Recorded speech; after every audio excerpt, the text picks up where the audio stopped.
Imagine for a moment a fantasy TTRPG publisher who has seen its flagship game begin to stumble a little bit. In an effort to expand their product line, the company takes a gamble and aims for the stars. Their next set of adventurers will be exploring the galaxy rather than a single world. Today, we're going to be reviewing... I'm sorry, I have no clue how that got there. Today, we're going to be reviewing the Starfinder RPG by Paizo Publishing on this episode of The Local Disaster Tour Guide.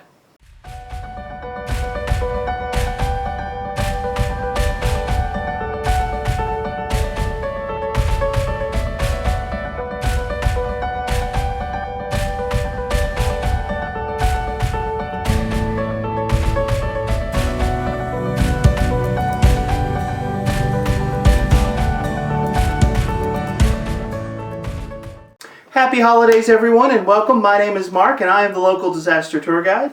That's right, I'm a storyteller here to tell you that in space, no one can hear you critically fumble.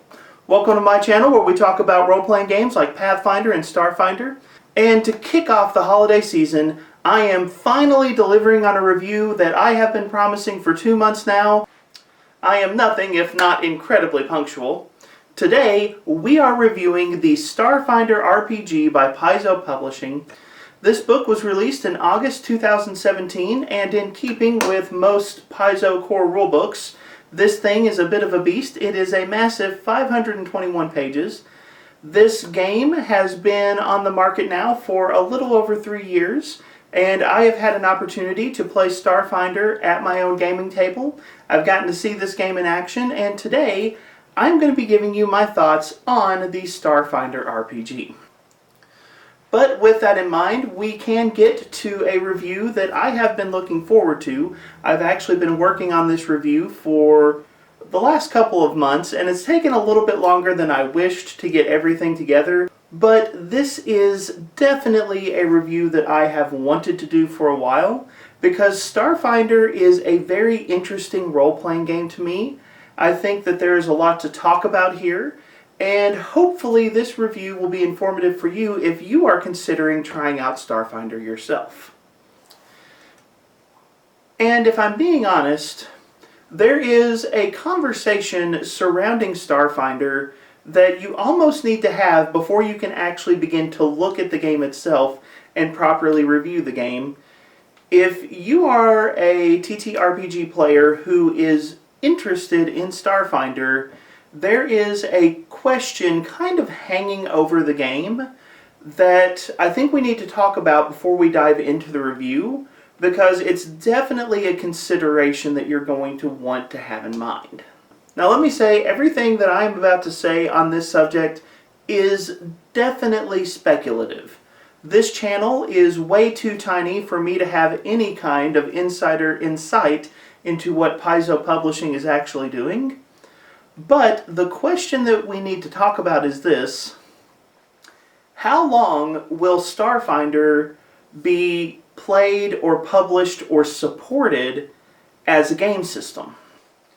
There are and have been many great tabletop role-playing games over the years, but when a game goes out of publication, when a game is no longer supported by the company that created it, it kills a lot of the reason to invest in that particular game. If you're not a collector or just a very serious hobbyist, the idea of investing into a game that is not going to be supported or active for a decent length of time is honestly not a good idea. And so we have to ask the question, is Paizo Publishing going to support the Starfinder RPG, or is this game on its last legs? And this is a very serious question. As I kind of teased in my intro to this video, if you were around in the tail end of the Dungeons & Dragons 3.5 era, you may remember this product from Wizards of the Coast: Star Wars Saga Edition.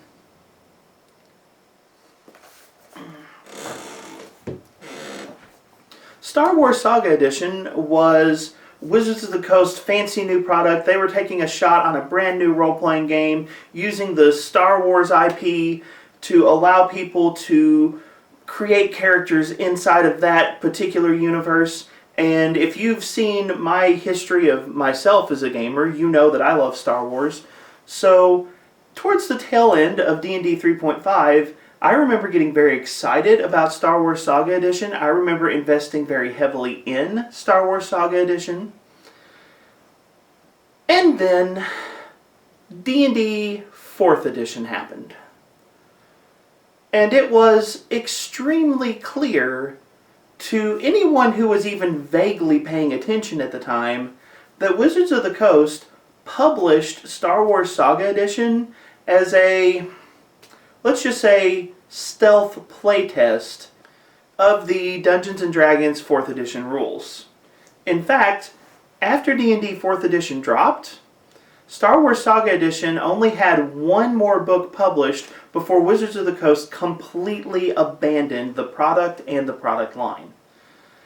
It was an extremely frustrating moment for me because I invested heavily in Star Wars Saga Edition only to watch Wizards of the Coast completely drop it once they got done with their secret playtest for their new edition. So that kind of begs the question, is Starfinder just Paizo's secret playtest for Pathfinder 2nd Edition? And that's a serious question. If you look at the developmental history of Paizo's games, you can see this very clear line running from the Pathfinder 1st Edition rule set to the Starfinder rule set to the eventual Pathfinder 2nd Edition rule set. There's a very clear developmental line there.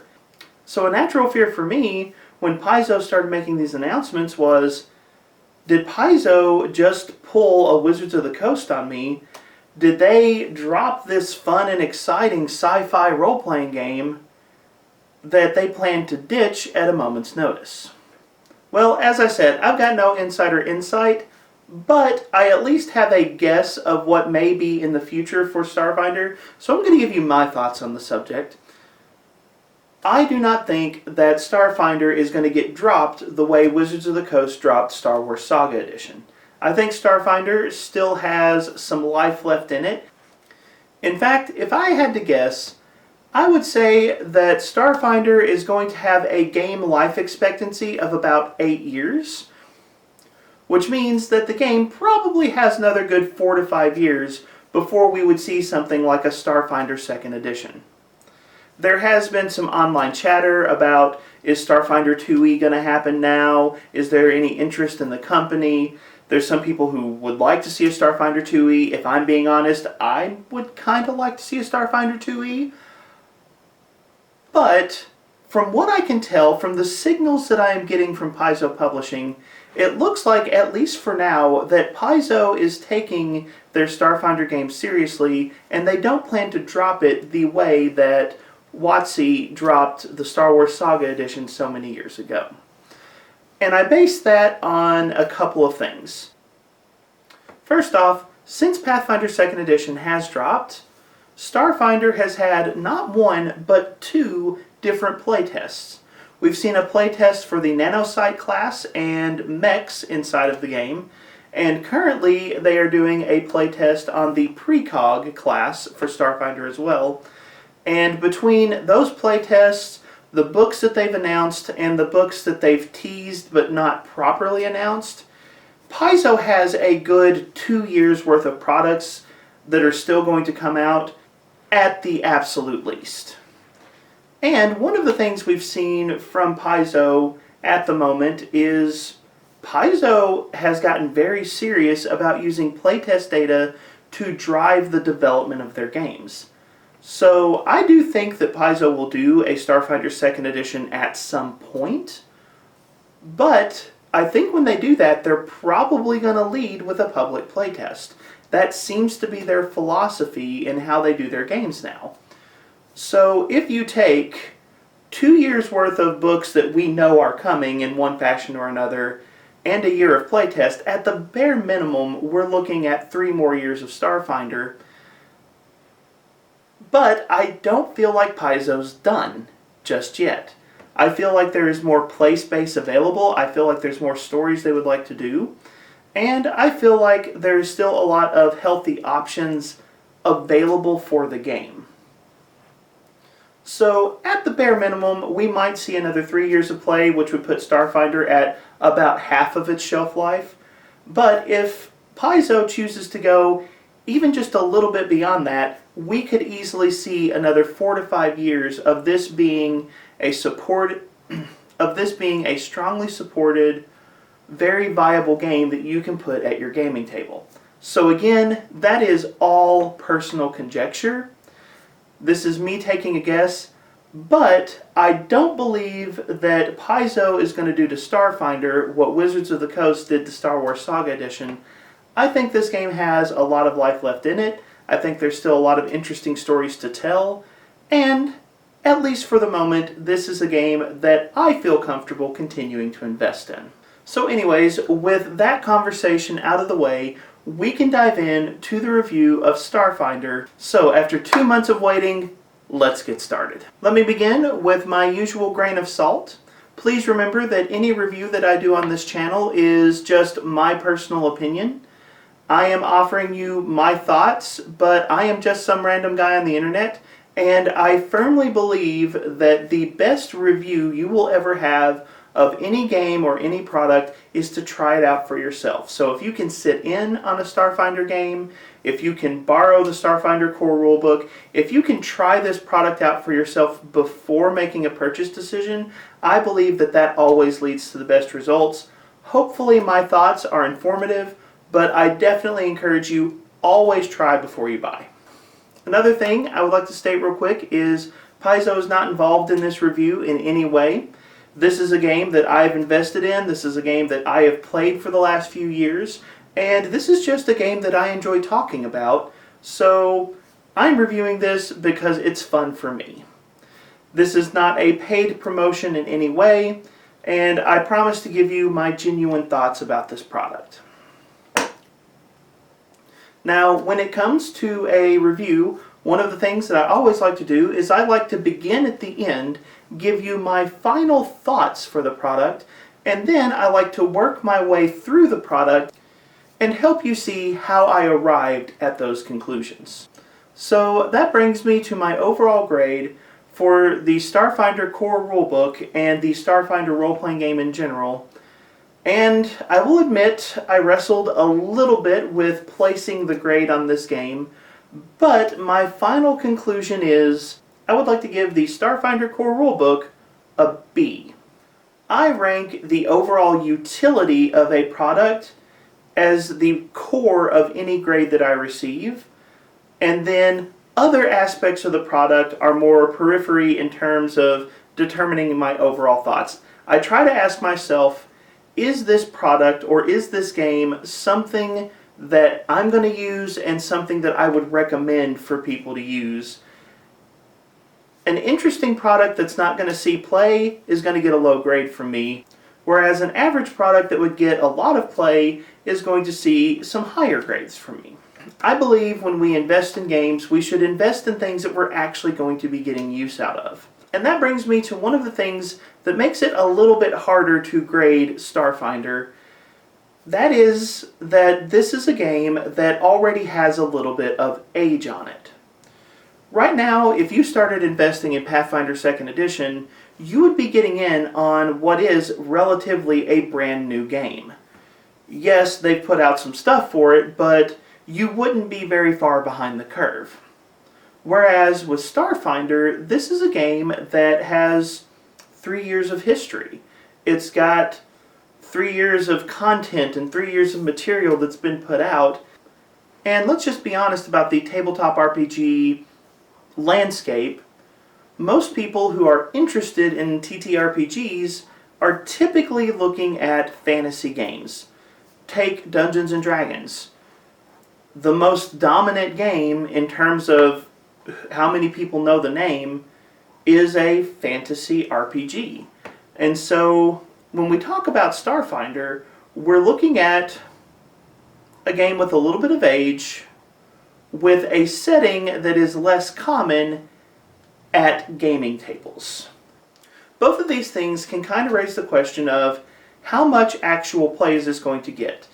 And I would definitely say, in regards to my overall grade, that while I give this game a B because I do think this is a good game and I do enjoy it, that your mileage may vary. If you have a group that really enjoys science fiction or space opera, as Paizo likes to describe this game, then I think you would get a lot of mileage out of this game. I think it would be really good for you. Whereas if you're in a group where the interest is kind of, this is very easily a game that could fall by the wayside. In my gaming group, it's kind of split 50-50. There are some people in my gaming group who really, really enjoy science fiction, science fantasy, space opera. We've got at least one Skittermander enthusiast in my gaming group. You know, I definitely have some people who love the idea of Starfinder. And then there are some people, for example my wife, who, I mean, they'll play it if there's nothing else to play, but they're not exactly beating down the door to get a shot at the game. So, I give this game a B, but understand that if you're considering this game, you really want to think about, is this something that you would enjoy as a storyteller? Is this something that you would enjoy as a player? And is this something that your gaming group overall is going to be interested in? Because if you're not going to bite on the setting and the style of the game, it doesn't matter if it's a high quality game, it's just going to gather dust on your bookshelf. Now, this is the point in the video where I would normally start talking about strengths and weaknesses, but I actually need to take a little bit of a side trip here, because in terms of evaluating Starfinder, there are two descriptors, categorizations, whatever you want to call it. There are two things that I definitely think you should be aware of if you are considering Starfinder. I would like to describe Starfinder like this. Starfinder is an experimental game, and Starfinder is a Paizo-ish game. Yes, that second one is a word, I just decided it should be. Let me tell you what I mean. Starfinder feels different than Pathfinder. Not just in setting or tone or anything like that. Just as a game, Starfinder feels like it occupies a different space for Paizo Publishing than Pathfinder does. And the best allegory I can come up with is this. Pathfinder is Paizo's thesis paper. It's the thing they had to get right. It is the professional frontline product. They have to stand up, they have to defend it. It is time to present, it is time to deliver. Pathfinder is the core product for Paizo Publishing. And because it is the core product for Paizo Publishing, it comes with a certain level of professional intensity that, don't get me wrong, I enjoy what Paizo has brought to the table, but you can tell they've had to spend a lot of time very carefully thinking and considering and planning and polishing the overall product that is Pathfinder. Starfinder doesn't have that. Starfinder, to me, feels like Paizo's passion project. Pathfinder is what they had to do to show that they could develop a game. Starfinder feels like what they wanted to do since they had the opportunity to develop a game. One product is very professional and very researched, and it's just a very driven kind of product. Starfinder has a more experimental feel to it, and for me personally, the experimental nature of Starfinder is one of the things I find fascinating about this game. It really hooks me into the system as a game master because I can see them exploring different ideas and trying things that are a little bit crazier in Starfinder than they might try in Pathfinder. Right now they have the precog playtest going on, and they have a dexterity-based caster that they are playtesting. As a game master, I'm having a heart attack because that sounds horribly unbalanced. But it is experimental to the nth degree. Like, you can tell they're trying stuff. And they're trying stuff, at least in my mind, it looks like, because they're wondering, hey, is this going to be fun? I love the experimental nature of Starfinder, but if you're looking at Starfinder as a role-playing game, something you need to consider is it is a little bit more experimental of a product. It has a more rough and tumble feel to it. There are definitely occasions where this game, including many of the expansion books for this game, feel like the game developers just kind of wanted to see what happened. If you're looking for a game that has a lot of professional polish and is a very controlled product, the experimental nature of this game might just throw you off. So I definitely think you should keep it in mind. And then the second thing, the term Paizo-ish that I threw out, basically, Starfinder to me feels like it reflects the personality of the company Paizo Publishing more than Pathfinder. Like, Pathfinder is that very professional product. You know, they got to put on the suit, they got to stand and present, they got to give you the professional publication. Starfinder feels like the game where they're letting their hair down, where they are having fun. It feels like the thing that they are doing, not because they have to, but because they want to. And that means that the extremes of Paizo's personality as a company show through in this game. Honestly, your opinion of Paizo is probably going to be your opinion of this book. I'm serious. If you love Paizo Publishing, if you're a Paizo fanboy, I've been accused of that and it's probably true, then the reality is you're probably going to like this game. Whereas if Paizo's personality, if their publishing model, if their way of doing business frustrates you, you're probably going to be frustrated with this product too. I really feel like we get a good glimpse to the internal workings of Paizo as an organization with this game. Whether that is good, whether that is bad, honestly it's both. This game has a lot more personality shining through it, and it's definitely a factor you want to consider. So anyways, those are kind of the two categorizations. They might be good or they might be bad depending on your own personal opinion, but I definitely feel like Starfinder is a more experimental game, and I definitely feel like Starfinder is a game that shows the personality of the company that is Paizo Publishing. Now, let's get a little more concrete. Let's talk about some strengths and weaknesses. Now, we're going to go through every chapter of this book, so I'm not going to hit all of the strengths and weaknesses here. Instead, I want to give you one big strength and one big weakness of Starfinder as a role-playing system, and then we'll work through the book and see some others as we go along.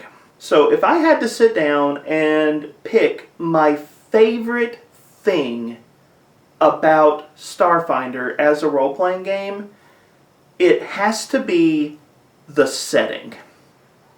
I'm serious.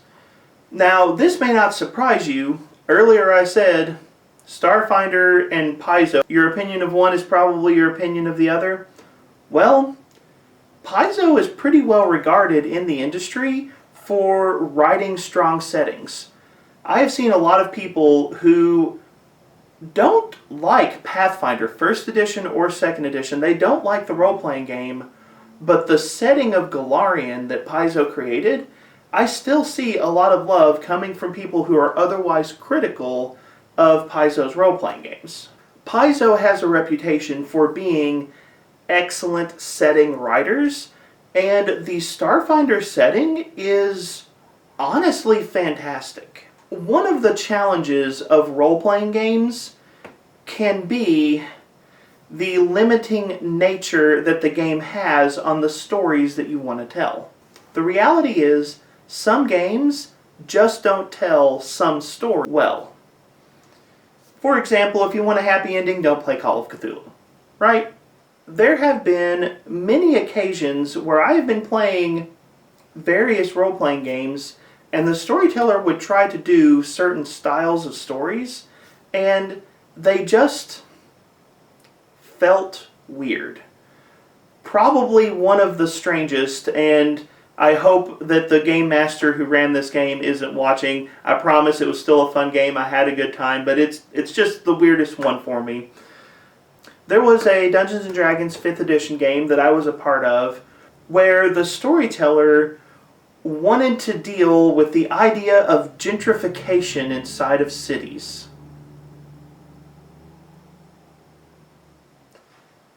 Yes, we have knights and wizards and warlocks and thieves guilds and all kinds of magic and mystery running around.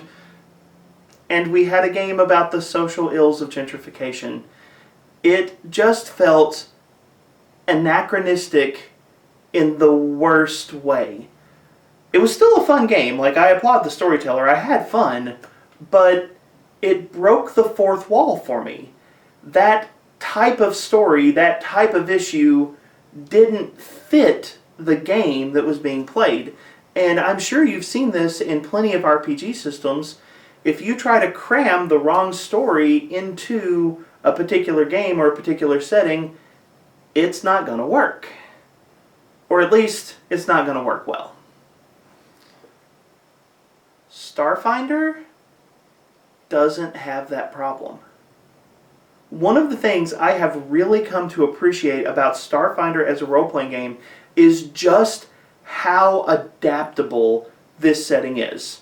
It is a futuristic setting, so any kind of technological storytelling you want to do, you can, and it'll fit.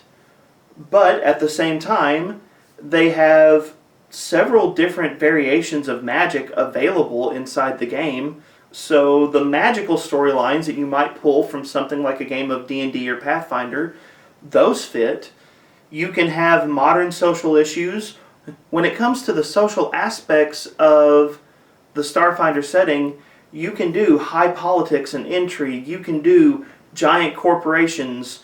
You can do evil, greedy businessmen. You can do conspiratorial cults. You can go far off the beaten path and do Survivor-style stories. The setting of Starfinder is so wide open that you can do so many different types of stories in this setting that it is truly amazing. And just look at their adventure paths if you need to see this. Signal of Screams and Attack of the Swarm are two very different types of stories that both work very well inside the Starfinder setting. So if I had to give a #1 strength to Starfinder as a role-playing game, I have to give Paizo credit. They wrote a fantastic setting for this game. Now let's talk about my #1 weakness for Starfinder as a role-playing game. And I don't have a good term for this, so I had to invent a term. I call it the this or that rule. There are a lot of places in Starfinder, and part of me feels like this is because of the experimental nature of the game. There are a lot of places in Starfinder where a particular rule references this or that, and you have to figure out if I need this or that. Let's do an easy example first. Armor class. In Starfinder, you have EAC and KAC. Energy armor class, kinetic armor class. And depending on the type of attack that is being used, you're going to reference both of these numbers and see which one you need. A physical projectile might attack someone's kinetic armor class, while a laser blast might attack someone's energy armor class. You have to see if you need this or that to resolve the particular role. This shows up a lot inside Starfinder.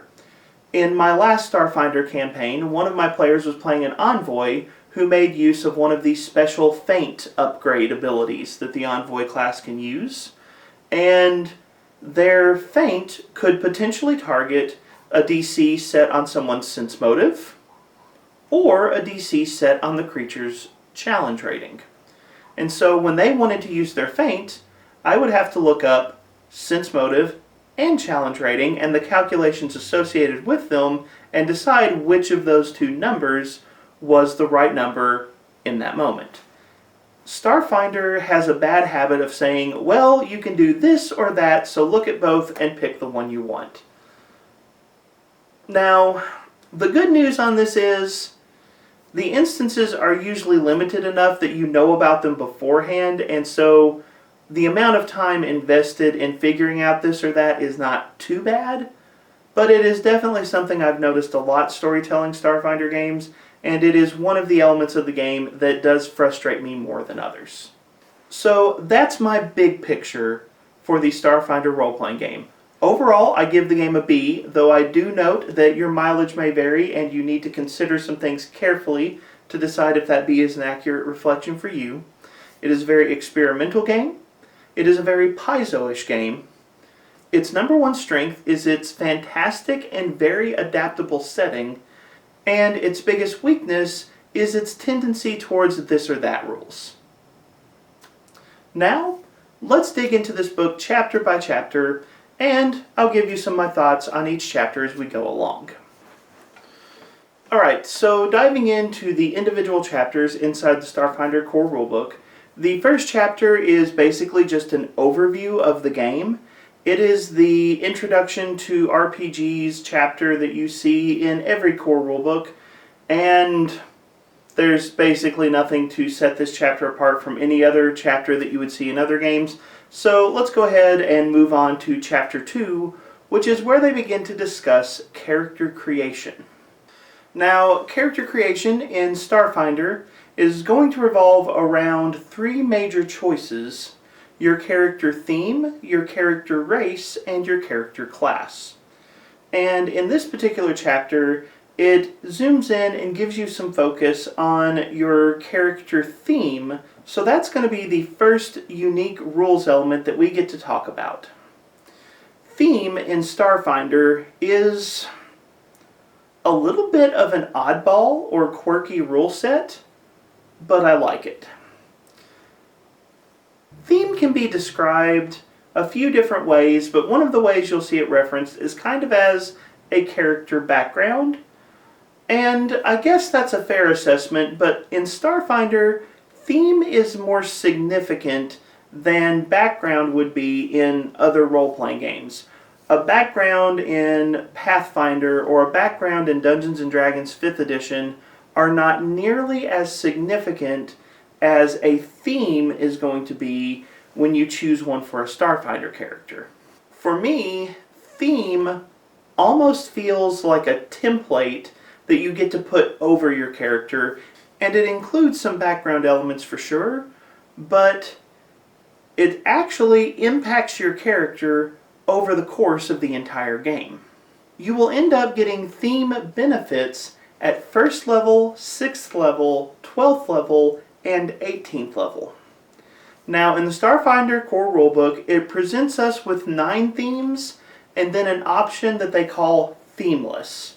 Really quick, the 9 themes presented in the Starfinder Core Rulebook are Ace Pilot, Bounty Hunter, Icon, Mercenary, Outlaw, Priest, Scholar, Spacefarer, and Xenoseeker.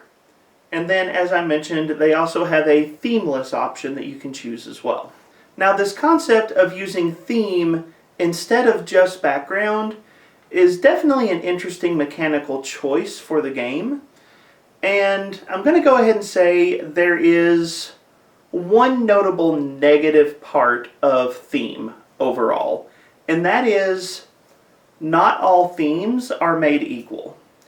If you study the themes that are in the Starfinder Core Rulebook, if you look at some of the themes that are presented in other expansion products for Starfinder, there are themes that are clearly going to be mechanically better than other themes. And that can be frustrating for people who are building characters, because it kind of leaves you feeling like some of the options are traps, or at the very least suboptimal. Now, I don't want to overstate that problem, because overall I feel like themes are a fun mechanical choice, but I just do want to point out that if you're looking at themes inside Starfinder, be prepared. You're going to be reading some themes, and some of them you're going to be like, this is awesome, and some of them you're going to be like, well, why would I pick this? it is a problem with this aspect of the game. But what I like about themes is that it really allows for more flexibility with class options and character concepts inside of Starfinder. Now, when you look at themes, there are probably going to be combinations. They're going to jump out to you and you're going to be like, this is a power gamer choice. This is an obvious place where you would mix a theme with a particular race or class to try to just maximize certain elements of a character build. For example, taking the mercenary theme and applying it to the soldier class. Those two mesh very well in what would be considered an obvious power gamer fashion. But what I like about themes, and what really sets this mechanic apart for me, is it actually allows you to diversify your characters in interesting ways. Take, for example, the Ace Pilot theme. This is a sci-fi game. There are starships. You know you're going to be flying around in space, and you know you're going to be shooting at other ships that are flying around in space. Starship Combat is obviously going to be a thing. And in previous science fiction games, especially games that had a class system, there were quite often one or two classes that would really be designated as, like, if you're going to be the starship captain or the starship pilot, you have to take this class or that class, and any other class really isn't going to have the support that you need. So by making Ace Pilot a theme, you can now make any of the core 7 classes of the game into an Ace Pilot. You can make it where a Mystic or a Solarian can be just as viable as a pilot as an Operative might be. This is, for me, the beauty of themes. To me, it's not just a background that you set and forget for your character, but rather it's this template that applies over top of your character and allows you to either specialize or branch out in very interesting ways. So for me, the theme system is actually really strong. A lot of new role-playing games are putting an emphasis on character background, and I think that that is a good thing overall. But in my mind, Starfinder has actually done background better than any other modern role-playing game, because they took background and expanded upon it to this idea of themes. It's a much bigger picture, it's much more relevant to your character through the course of the entire game, and it allows for a diversity of characters that you wouldn't see in other role-playing systems. So themes for me is a big win in Starfinder. So when you're looking at Chapter 2 character creation, you're going to get all of those steps that you would normally expect to see. You're going to get character concept, you're going to get choosing a race, choosing a class, you're going to get buying equipment, you're going to get all of these things that you would expect to see in character creation. But one of the standout moments in Starfinder, at least for me, is instead of backgrounds, they use themes. And overall, this is a very solid choice, and one of the things I really like about this game. Chapter 3 is going to cover the second major choice when you're designing a character for Starfinder, which is your character's race. And the races chapter is going to give you 7 races to choose from. Androids, humans, Kasathas, Lachontas, Shirin, Vesk, and Ysoki. Now, there is a lot of Starfinder lore that would go into these 7 races. I don't want to try to deep dive all 7 of those races in a single review. So let me give you just a few really quick facts about these different races. Androids are a constructed race, but unlike a normal robot, they actually have a soul, which allows them to function much more in line with a standard race in Starfinder than your normal robotic creature or entity might inside of the game. Because androids have souls, that allows them to access classes you might not normally associate with an android. For example, it is completely valid for an android to be a mystic inside of Starfinder. And an android wrestling with the concepts of faith and religion and God, that could make for some interesting role-playing. So I like the direction that they took androids in this game. Humans are a race that, well, let me just say, if you're not sure about that concept, that may be beyond the scope of this video. Humans are one of the core races for Starfinder. Next up are the four-armed Kasatha race. This is the one race in Starfinder lore that is not native to the Pact World's home system. They actually arrived in the system by flying their own world ship from another star system to the Pact World star system inside of the game. So there's sort of this outside culture that has come into the other cultures present in the main setting, and they kind of have this outsider tribe feel to them. Their code of ethics and their sense of honor may not be exactly the same as the other cultures inside the game, and I think that makes for an interesting tension with this particular race. The Lachonta are actually two character options kind of compressed into one. With the Lachontas, you actually have two different subspecies under this main category of Lachonta. One subspecies is strong and bulky, the other subspecies is thin and dexterous and more lithe. But one of the fun things about both of these subspecies is they are naturally telepathic. Lachonta are native to one of the worlds inside of the Pact World setting, and thanks to the subspecies options for the Lachonta, are really flexible in terms of what classes they can be optimized to play. The next species is the Shirin, the bug folk. They are an insectile species that has broken off from the swarm. Kerrigan! Sorry, what was that? They are an insectile species that has broken off from the swarm and has created their own community, and this concept of freedom of will really drives them to explore and develop their personalities. They love being part of a group and being part of a community because they feel like they have that option, where they feel like once they were just this servitor subsect of a hostile group called the Swarm, now they are this free people that have an entire galaxy to explore. The Vesk are very strong, warlike, and militaristic, and physically are reptilian in nature. The iconic Vesk is seen wielding a Doshko, which is a giant energy axe inside of the lore of the game. And then last but not least, you have the Isoki, which are small rat folk, basically, that are often scavengers, they're often very intelligent and crafty, and entertainingly have the ability to hide stuff inside of their cheek pouches. So those are the 7 core races for Starfinder, and there's a lot to like here. One of the things that I think is interesting is you actually have 2 telepathic races as core races to the game. You have Lachonta and Shirin, who both can use a limited form of telepathy at first level. That is really cool. I like that, and it adds a lot of flavor to the setting. I like the amount of variety that you get out of these races, and lore-wise, they introduce a lot of conflicting and clashing cultures.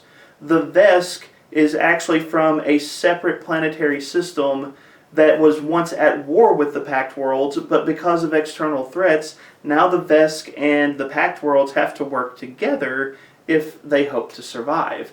And so you have all of these different cultures, from the warlike Vesk to these outsider Kasathas that flew their ship into the system and now they're part of everything, to the Shirin that have broken off from the Swarm. Just all of these different cultures, all of these different ideas. There are a lot of character concepts here. And, spoiler alert for a later chapter, these are not the only races you can pick for Starfinder. There are actually 6 more races available for character creation, but they're not in this chapter, so we will talk about them in a bit.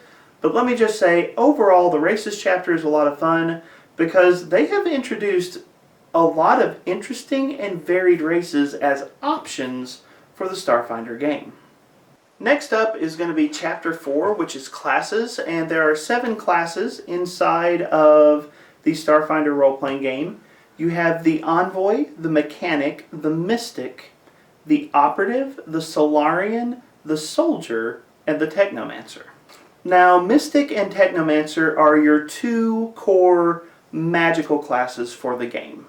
The Mystic is going to cover character concepts that would be more faith-based or might be more mystical in origin. So if you can imagine characters that are a priest for an established religion, or a Xeno-druid is, I think, one of the options inside the game. The Mystic covers that aspect of magical character concepts inside of the game. If you were talking about Pathfinder, the Mystic would be your divine caster. Then you have the Technomancer, who specializes in blending magic and technology together to create unique effects.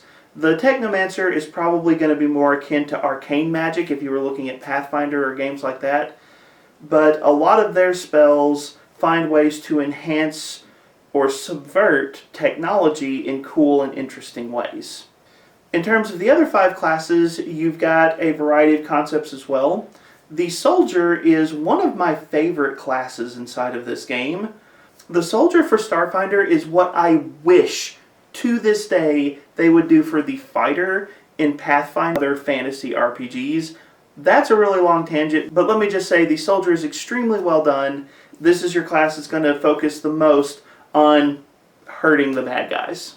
The Operative is basically your space rogue, but with several different options that can really tailor the style of Operative you want to play. It is a skill-heavy class, and there are definitely ways to focus your Operative on social skills or stealth-oriented skills. There's a lot of variety in the different types of operatives that you can create. It's also worth noting that the Operative varies from rogues in fantasy RPGs, and that they have an ability called Trick Attack instead of Sneak Attack, which basically represents the Operative can add bonus damage to their attack by making creative use of skills. I think this is very flavorful and is definitely one of the more fun elements of the class. The Envoy is another skill-based class, and this is going to be your focused social character for your Starfinder games. Now, on one hand, I will admit the Envoy feels a little bit weaker for me because the Operative is already a skill-focused character class, which means that the Envoy is kind of competing for space with the Operative in terms of what it does well. But if you're looking for the character concept that is the diplomat or the ship's captain or any other like social role inside of Starfinder, the Envoy is going to be your go-to class. It is not a spellcaster at base, but it has a lot of fun and entertaining social options that you can use. And one thing that I will say is the setting of Starfinder definitely allows for social characters to be a lot stronger than they might be in other role-playing games. Last, I'm going to talk about the 2 character classes that don't have a direct correlation to fantasy RPGs, though in both cases for different reasons. The first one is the Mechanic, and part of the reason that the Mechanic is set apart from fantasy RPGs is just Starfinder relies on the concept of high technology in a way that you're not going to see in a lot of other role-playing games. As such, it makes sense to have a class that is heavily focused on technology and pushing technology to its limits. The Mechanic is actually going to come with 2 different choices. The first choice for the Mechanic is that they can have an AI that they have actually wired into their brain to help them out with their adventures and the different obstacles that they face. And then the second option is the Mechanic has the opportunity to build their own custom drones. They give you 3 different basic drones inside the game: combat, stealth, and hover. And then from those 3 basic models, you can custom build out your own drone that your Mechanic gets to use during the course of the game. Let me just say, one of the most fun things for me inside of Starfinder is custom building a drone with the mechanic class. I really think they did a fantastic option with the drones.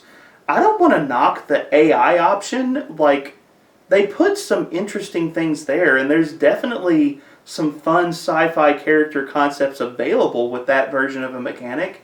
But the drones are just so much fun. I love the drones, and that makes the mechanic a standout class in this game. And then you have the Solarian. Now let me just say, if you are new to role-playing games, Solarian may be one of the more difficult classes to figure out how to play, and it's definitely a unique lore concept. When I first heard them discussing the Solarian, I thought that this was just going to be your throwaway Jedi equivalent. We can't call it a Jedi because it's not Star Wars, is what I thought this class was going to be, and it's not. The closest I can come to a comparison for the Solarian might be a Green Lantern from DC Comics, but even then it's not a perfect correlation. The Solarian is a class dedicated to the study of stars and black holes and the effects of gravity. And wow, it is a very interesting lore class that they put into this game. I never would have thought to have created a class like that, but for a science fantasy or science fiction setting, that is actually very intriguing.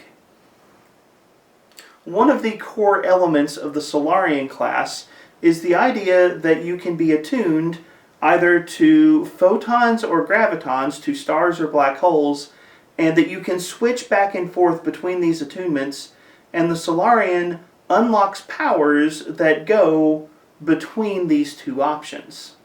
So, long and short of this class, you can drop a black hole in the middle of the battlefield and start sucking people into it. That's fun. Overall, I feel like the classes are really, really well done for Starfinder. The Envoy class is a little bit weak in my mind, but the other 6 classes are excellent. They are interesting. There's a lot of really good options. Even the Envoy, I admit, has its place inside the game. But overall, these classes definitely bring a lot to the table. They definitely offer a lot of interesting options. And I think that there are a lot of great characters that you can make just using the basic options presented inside the core rulebook.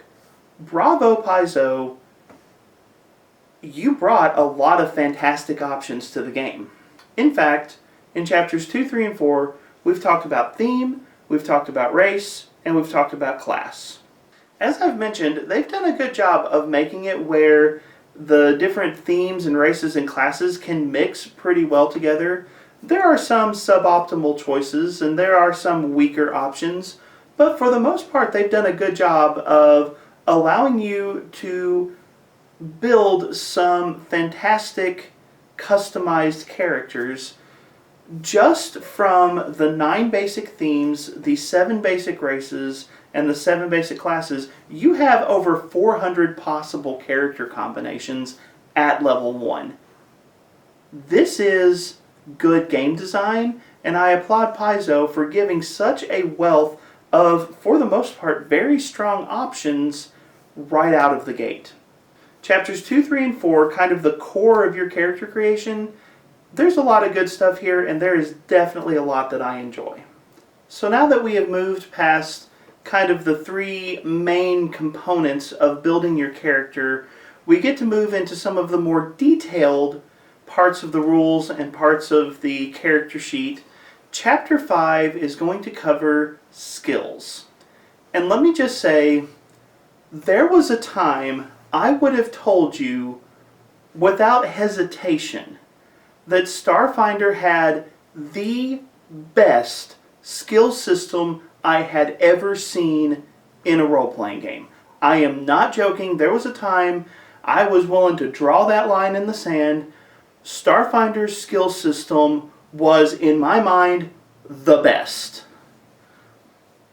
Pathfinder 2nd Edition came out, and narrowly, very narrowly, I like Pathfinder 2nd Edition more, But Starfinder is still really, really good. And let me just go ahead, I will lay this out for you. The reason Starfinder's skill system is so good is all of the skills in Starfinder are active skills. Now really quick, let me describe the skill system for you. The skill system in Starfinder is very reminiscent of the skill system that you would find in Pathfinder 1st Edition or Dungeons & Dragons 3.0, 3.5. If you have seen the skill rank system before, you would recognize the skill rank system that Starfinder is using. When you create your character and when you level your character up, you are given skill ranks, and you get to go through and you get to assign those skill ranks into the various skill options inside the game. And then certain skills are class skills, and so it's more advantageous if you train in those skills, but any character can potentially train in any skill inside the game.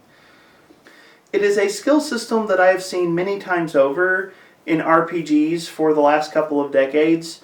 So at first glance, you might not see why I love this skill system so much, but in RPGs, there is usually a distinction between active skills and knowledge skills.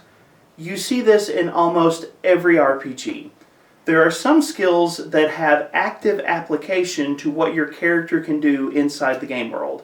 So, for example, if you roll acrobatics or stealth, you are getting to do something inside the game. Meanwhile, other skills are purely knowledge-based. They allow you to know something inside of the game.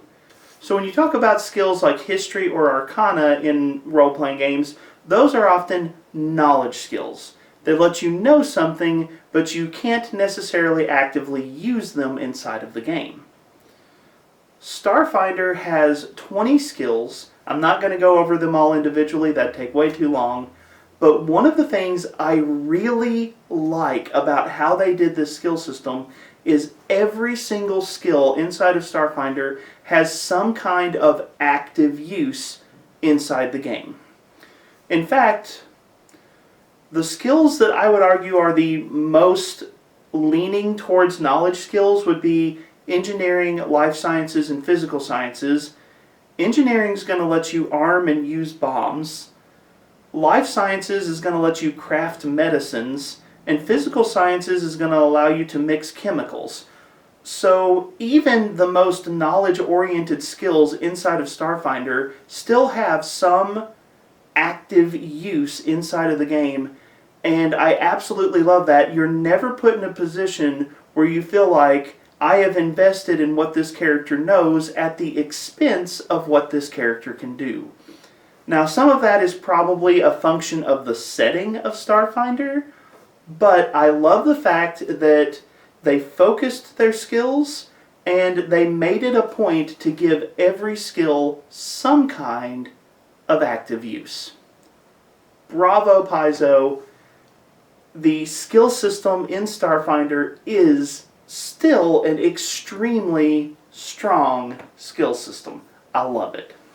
Next up, you have Chapter 6, which is Feats, and I kind of feel bad because I'm getting ready to swing to kind of an opposite extreme here. I really love the skill system, and I'm really disappointed by the Feats chapter in the Starfinder Core Rulebook. For those of you who may be unfamiliar, Feats are more generic options for characters. They are options that are typically not going to be assigned to a particular class. Some basic examples can include things like armor and weapon proficiency. Yes, every class starts with certain weapon proficiencies, but it is very easy to imagine members of other classes training in new types of armor or new types of weapons. And so you have the Feats chapter to kind of cover those generic options that allow you to expand outside of just the class choices that are presented in the game. Feats play an important role in rounding out your character, and I don't have a problem with feats as a concept, but in Starfinder I do have a little bit of a problem with execution, in that, honestly, Chapter 6 Feats is a little too generic and a little too short of a list for me.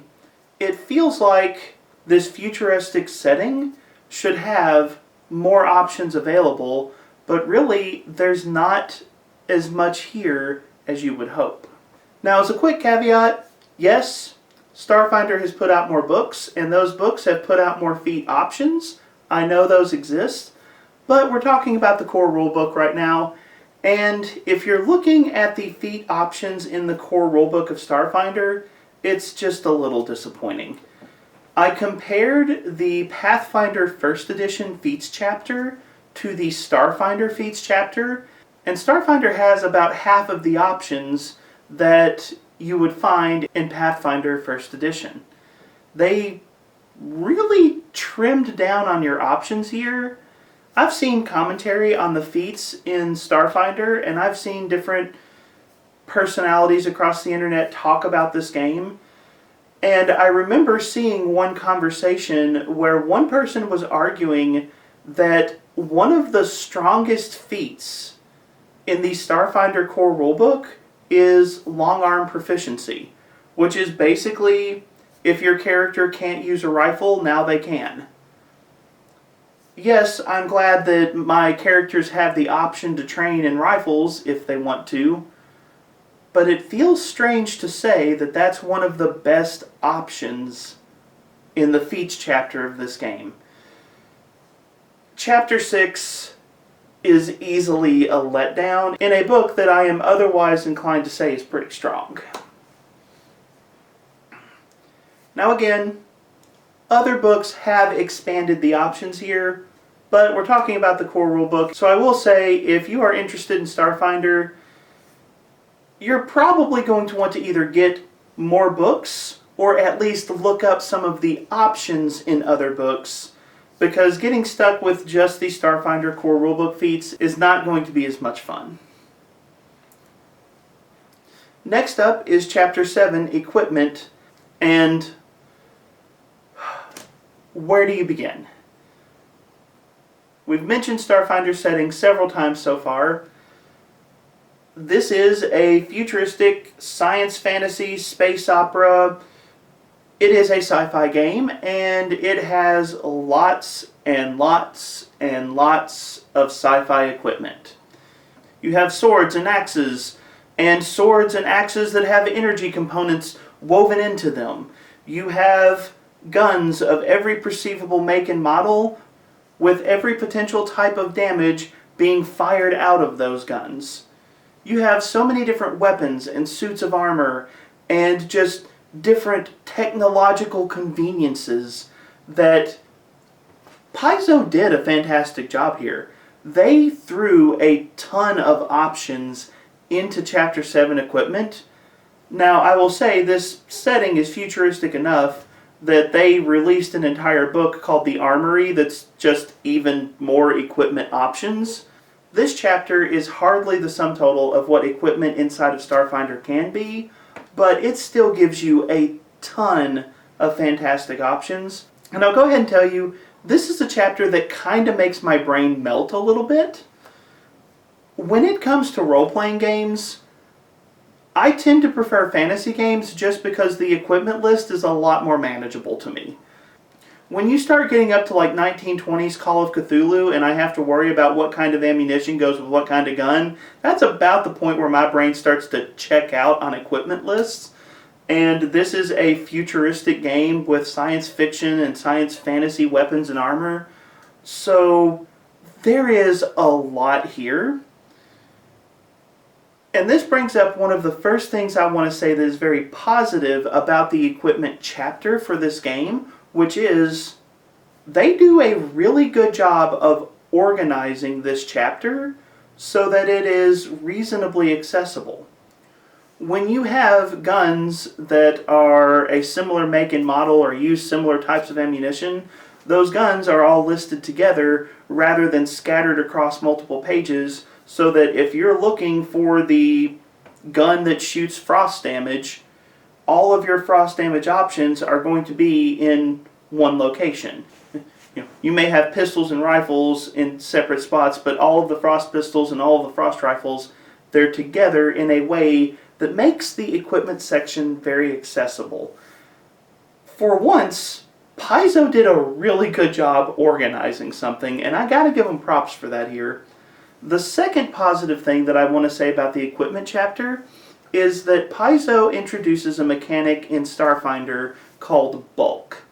Now, if you've played Pathfinder 2nd Edition, bulk is also present in Pathfinder 2e, but this is where it got started, and I do have to say, bulk is a lot better than the encumbrance systems we have seen in other role-playing games. There seems to be this dilemma in designing role-playing games. You don't want characters to be able to carry so much that it breaks the fourth wall and it really just strains what is credible inside of the game. But by the same token, you don't want the record keeping for encumbrance to become so complicated that it's just not worth it. And so there is this stressful dilemma in game design of how do you design encumbrance so that it's not too headache-inducing to track, but also doesn't allow your players to just start carrying around absolutely ridiculous amounts of stuff. The bulk system designed for Starfinder and that has been used in Pathfinder 2nd Edition is a fantastic compromise in this area and definitely a small but noteworthy thing inside of the Starfinder game. Now, moving on to Chapter 8, Tactical Rules. There's a lot here. It would be well beyond the scope of this video to talk about all of the different tactical rules inside of Starfinder. If you are familiar with Pathfinder 1st Edition and Pathfinder 2nd Edition, you know that Paizo tends towards a very detailed rule set. In Dungeons & Dragons 5th Edition, you have very simple, very basic rules. You have the advantage and disadvantage system to kind of modify those rules, but it's very quick, it's very clean, and very easy to implement. Paizo prefers a more tactical style of game, and Starfinder fits in with those tactical themes that we see in Pathfinder 1e and Pathfinder 2e. There are a lot of tactical rules here, and I don't want to try to hit all of them. I do want to talk about a couple of rule sets that kind of stand out to me. One of the rule sets that Starfinder includes is a stamina point and hit point system. In a lot of games, you just have hit points.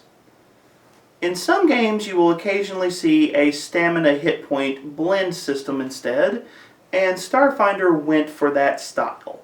They went for a mix of stamina and hit points. Stamina representing your character takes the hit, but rolls with the punch or absorbs it and keeps on going, whereas hit points represent real physical trauma that your character suffers. And so you've got these two different pools that you've got to track. Stamina point systems have always been something I've been interested in, but they've always ended up feeling a little bit wonky. I like this one. Starfinder has done a better job with their stamina hit point system than any other variation of stamina hit points that I have seen in the past. Tracking stamina and hit points is still an extra level of record keeping, so it's never going to be quite as simple as a pure hit point system, but I do like the use of stamina and hit points here. One of the things that Paizo did with this is healing magic restores hit points, not stamina points, hit points. This is actually a really good design in that your magical healing characters aren't going to be able to use magical healing at the start of a fight. Their allies have to lose some stamina before they're going to start taking hit point damage, so that means that if you're playing the Mystic, if you're playing the Priest or the Xenodruid, you're going to have the opportunity to perform offensive and tactical maneuvers during those early stages of a fight scene, and then when your allies start taking real hit point damage, that's when you start saying, okay, is it time for me to use my spells? I like the dynamic that stamina points and hit points add to the Starfinder role-playing game. It is an extra layer of record keeping, but it is well done here to the point that I feel it benefits the game. Now, technically, this portion of the rules is actually talked about in a couple different places inside of the book, but one of the things that I want to talk about in terms of the tactical rules of Starfinder is resolve points. Resolve points are sort of this pool of inner heroic potential that characters have, and they can do a couple of different things. Almost every class will have some kind of way that you can spend resolve points to do something special associated with that class. Maybe power up attack, maybe it lets you use a unique ability. Every class has ways that it can spend resolve points to create unique effects inside of the game. The other thing that resolve points do is they reflect how close you are to dying. This creates a dynamic inside of Starfinder that, to this day, I'm still not sure what I think of it. Because the more heroic things that you do and the more heroic options that you use during the game, during fight scenes, the more dangerous it is if you fall unconscious. Using your heroic potential early could put you in a lot of danger if the enemy gets the upper hand on you. And so there is this peculiar dynamic in Starfinder of, do I spend my resolve points to use my special abilities, or do I conserve my resolve points so that if this fight goes badly, I'm more likely to survive? Now, I'm a big fan of Rule of Cool, so you know which way I spend my resolve points. But I have to say that is a strange dynamic for me. In some ways, I like the fact that it makes your choices in the game very consequential. Like, you really have to think, do I want to use that resolve point here, or do I need to save that resolve point? It puts an interesting tension to the game, but by the same token, there's also a part of me that is very hesitant to say I'm going to punish my players for using their heroic abilities. I still don't know what I think of this dynamic, but it is a unique dynamic to Starfinder, so that's something you're going to want to think about as a storyteller, as a player. The way they use resolve points in this system is both a good and a potentially negative thing. But overall, with Chapter 8, you can expect to find a lot of detailed and tactical rules covering a wide variety of situations. Can't cover everything here, but those are some of the rule sets that really jump out to me as things that you need to think about when you're considering Starfinder as a game. Now next up, we're going to come to Chapter 9, which is the Starships chapter. And if I'm being honest, this is one of my favorite chapters in the book. One of the reasons that I really like this chapter is it gives you the rules to custom build your starship from the ground up. One of the assumptions of core Starfinder is you have a starship. Your party, for one reason or another, is going to have a starship, and they're going to get to use that starship to go on adventures. Now, there may be some very obvious exceptions, like in the Attack of the Swarm adventure path, you don't start with a starship, but the default assumption of the game is your characters have a starship and they're going to be able to use it, and because the default assumption is you're going to have a starship, they give you rules to build starships, even starships for low-level characters. And that really is one of the best things about the Starfinder Core Rulebook. I am so glad that they did this. I'm really glad that they didn't say, okay, we're going to make the starship system this completely separate set of rules. We're going to set that over there. No, they integrated it into the game from the word go. I'm a big fan of vehicle rules in any game that I run. There are starship rules as a core element of this game. You know I'm going to love it. I just have to say, the inclusion of a Starships chapter, a focused and intent and usable chapter, is, I think, a critical decision that was made that really makes Starfinder a standout game. Now, that being said, there are some elements of the Starship rules that I'm not going to say are poorly developed, but that are arguably underdeveloped in just the core rulebook. One of the things that they tried to do with the Starship rules is they tried to create different types of actions that are available to every character. The game is designed in a way that it's not just the Starship pilot and maybe the Starship gunner that are doing things during a Starship combat. They have engineering roles, and they have computer roles, and they have different things that different characters can do, so that when you are running Starship Combat, you don't have 3 or 4 players at your table just sitting around doing nothing while 1 or 2 players hog the spotlight. That is good, but honestly, in the core rulebook, it's still kind of thin. They do expand on these options in other books. I like the fact that Paizo is intentional about, let's include every player in these kinds of scenes, but I will admit some of it is a little generic and some of it is a little basic, so the fact that they have expanded upon it in other books is definitely important, but still they build a good foundation in the core rulebook. The other thing that I want to mention is Paizo takes the time to point out that Starship Combat is potentially extremely lethal. If all of your players are on one starship and that starship blows up, it's a TPK.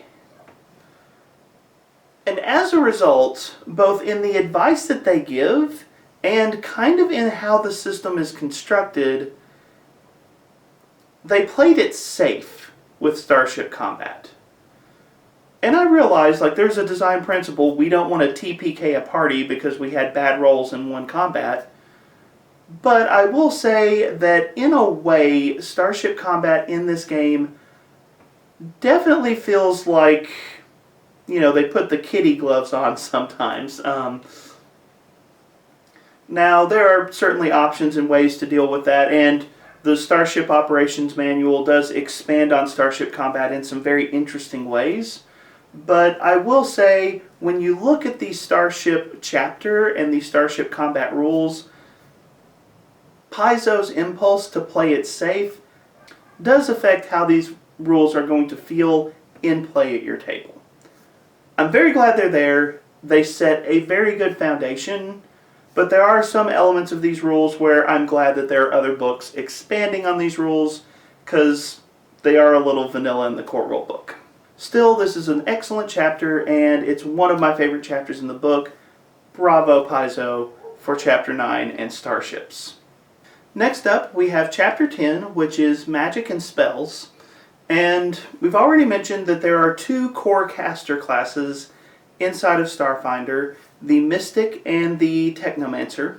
The Magic and Spells chapter is going to give you information on the Mystic spell list and the Technomancer spell list. And in this game, spells only go up to 6th level spells. Now, if you look at Pathfinder, you're going to see some like 7th, 8th, 9th level spells that have kind of been pushed into the 6th level framework that they have in this game. But the spell list is definitely going to feel more constrained than what you would expect in a fantasy role-playing game. There are a lot of really fun and flavorful options here. I will say that between the Mystic and the Technomancer feels the most flavorful, while the Mystic actually feels stronger. The Technomancer is going to have lots of fun stuff like using magic to create your own techno armor, or maybe construct a laser pistol out of junk. Some of the higher level Technomancer spells might include summoning an illusion of a fleet of starships to blast your foes with illusory lasers. Flavorful as all get out. The Mystic spells may not be as flavorful, But when one of your 6th level Mystic spells is dropping a black hole in the middle of a battlefield, they're still good and they're still powerful. Overall, I feel like the dynamic between the two classes, the Technomancer feels a lot more flavorful, but the Mystic feels like it has more raw power inside of the game. Obviously, the Magic and Spells chapter is way too big to do a deep dive here, but it is a good chapter. They have included a lot of information here, so you'll definitely want to spend some time digging through the spells and seeing what options you have at your disposal. Next up, we have Chapter 11, which is the Game Mastering chapter. This is honestly another one of the weaker chapters for me. The Game Mastering chapter, to be honest, it feels like they ran out of space and they had to cut stuff here. This chapter is honestly the numbers. If you're running a game, here are the numbers you need to know, here's how you calculate stuff, go. There's not a lot on building a campaign, fleshing out a world, creating a story, and there's not a lot on the assumptions behind the game. If you want to learn the assumptions behind the game, you have to watch and read Paizo interviews. As a game master, that is a really bad thing to leave out of a game mastering chapter. I don't want to know just the numbers for storytelling. I want to know the philosophy and the design dynamics behind those numbers. I want to be able to understand why those numbers work the way that they do, so that if I want to play with those numbers, because I'm a storyteller and I like playing with numbers, I want to know how to play with those numbers.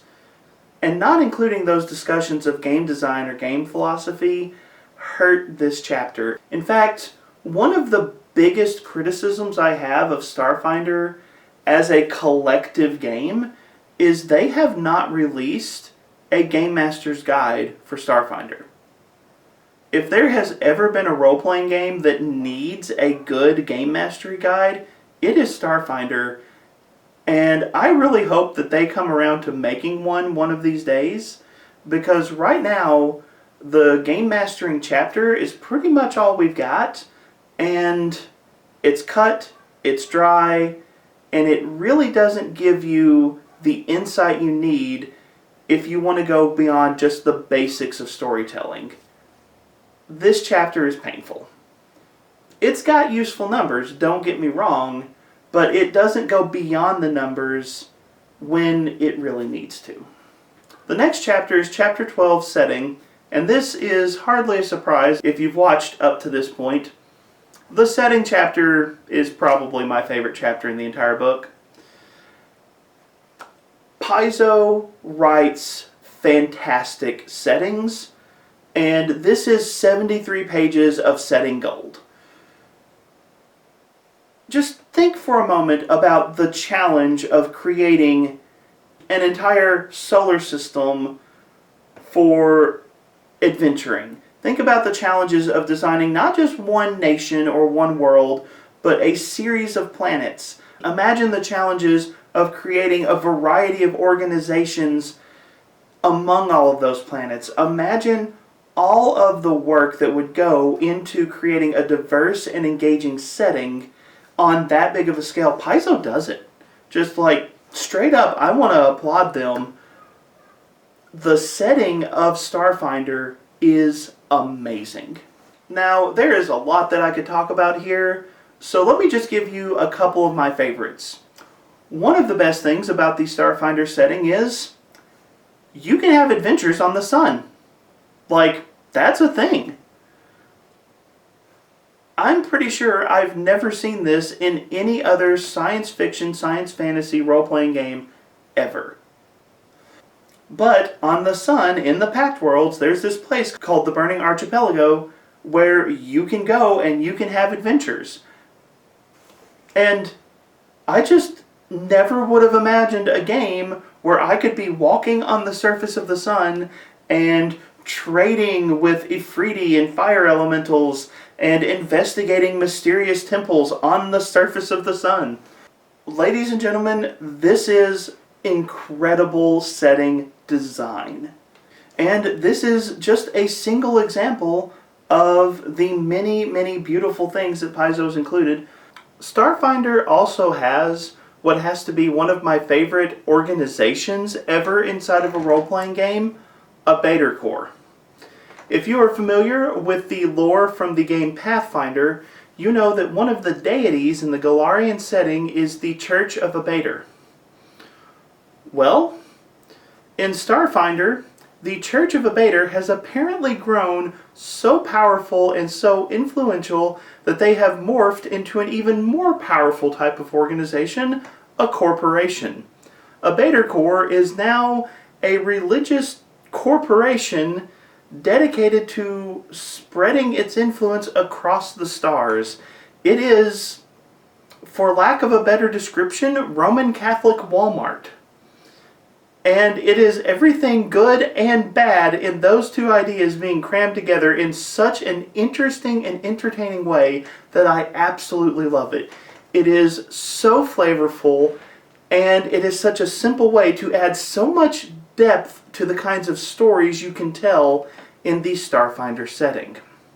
That's just two things from the Starfinder Pact World setting out of 73 pages of pure gold. I haven't even touched on the fact that nobody knows where Solarian has gone. I haven't gone into what the gap is in the Starfinder setting. There is a ton of lore, there's a ton of information, there are so many interesting nuances to the Starfinder setting. I truly could talk about just the setting chapter for hours, but we don't have time for that. This video is already ridiculously long. So let me just say, if you want to know what good setting writing looks like, the Starfinder Core Rulebook is fantastic. 73 pages, pure gold. I love this part of the book, and I cannot speak highly enough about what Paizo has put together here. Chapter 12 of Setting is definitely one of the stars of the Starfinder Core Rulebook. Now, Chapter 13 is going to be a little bit of a weird chapter to talk about. Chapter 13 is the Pathfinder Legacy chapter in the Starfinder Core Rulebook, which basically exists as a way to take your Pathfinder First Edition character and move them forward into Starfinder. And Pathfinder 2nd Edition is a thing now. Which means the main focus of this chapter is really only useful to people who are still playing Pathfinder 1st Edition, who then want to go from Pathfinder 1st Edition to Starfinder with their Pathfinder 1st Edition characters. Basically what I'm saying is most of Chapter 13, Pathfinder Legacy, is going to be of zero interest to the vast majority of people who are actually going to play Starfinder. At the time that Starfinder was released, I get why this was in the book, but it's kind of a section of the book that doesn't age well.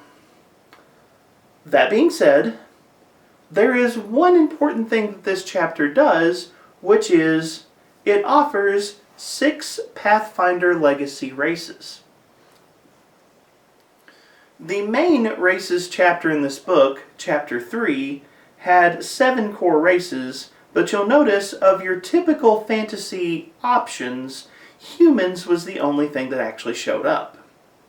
Well, if you want to play an elf, a dwarf, a gnome, a halfling, a half-elf, or a half-orc, the rules for that are presented in the Pathfinder Legacy chapter, meaning that functionally inside of Starfinder, the core rulebook actually gives you 13 total options for what race you want to play.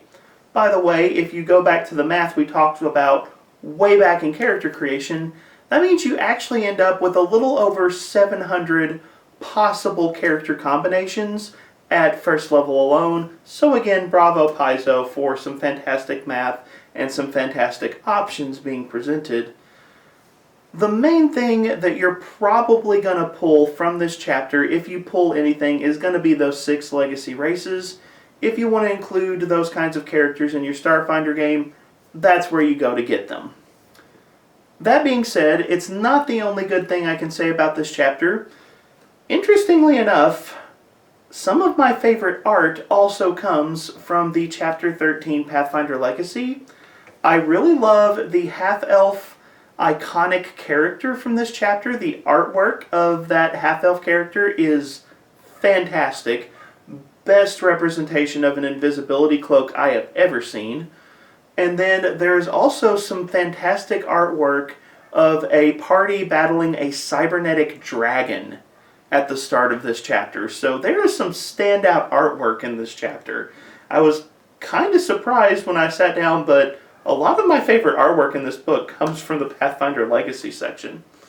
So the overall impact of this chapter on your game may be minimal, but there are still some gems to be found here. So with that, we have reached the end of the Starfinder Core Rulebook, and my throat is killing me. This has been a ton of recording, and we have only skimmed the surface of what Starfinder has to offer. If you can't tell, I really like this game. Paizo has done a good job of offering interesting elements and an active skill system and like wonderful science fantasy concepts that you can play around with. The setting is pure gold. There is a lot of good stuff that Starfinder brings to the table, and if you are interested in a science fiction or science fantasy style game, I cannot recommend this game highly enough. It is experimental, it is weird, it does go some strange places from time to time, but I enjoy experimental games, so that doesn't throw me off. And I feel like the positive elements of this game make the experimental elements of this game worth it. But that's my thoughts. Now it's time to throw the conversation over to you. I know that this has been a huge video. What did I miss? What portions of the Starfinder Core Rulebook that I glossed over need to be highlighted? Are there strong elements to this game that I have left out, or are there weaknesses to this game that I failed to point out? Feel free to leave that in the comments down below and be a part of the conversation. If you enjoyed this video, feel free to like it and share it. Subscribe to the channel. Now that I have knocked out the core rulebook, I can do some dives into other Starfinder products and some other conversations in and around the game of Starfinder. So I am excited about some of the options for videos I have going forward. But I definitely invite you to be a part of the conversation. If you have stuck around this long, thank you so much. I know that this was a massive video, but there was a lot to talk about here. Thank you for being here. Thank you for being a part of the conversation, and have a wonderful day.